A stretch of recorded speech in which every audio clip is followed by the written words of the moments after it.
As he faces difficulties at the US Open, Rory McIlroy's postmasters problems continue, reminding him that not everyone can follow in Tiger Woods' unwavering path. Since his triumph at Augusta, McIlroy has struggled to contend for trophies.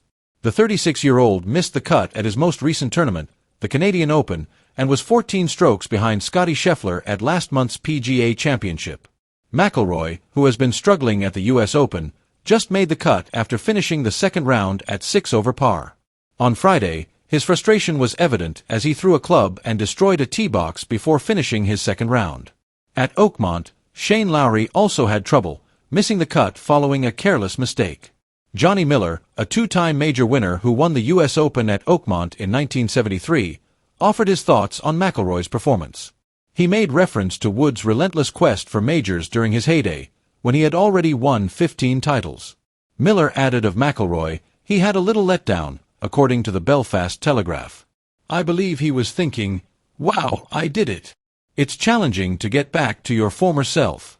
Tiger Woods didn't have any trouble going after everything he could get, but not everybody can do that. Even though McIlroy has won every major championship, he only has 5 top-tier wins, which is the same as Brooks Koepka. Even though McIlroy's Grand Slam victory solidified his place in golf history, he might need to achieve more significant victories before he can be compared to greats like Woods. Since starting his most recent challenge at the US Open, McIlroy has been silent in front of the media. He did, however, express his thoughts with reporters before the event.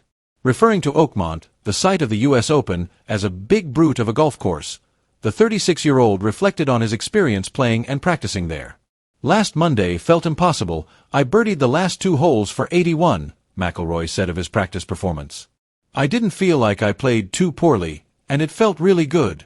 The greens were running at 15.5, and the pins were in risky placements, so it's much more benign today.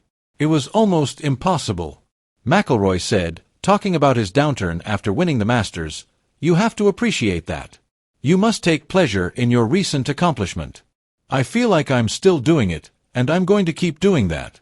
You have to come to terms with the fact that there is still some golf to be played this season.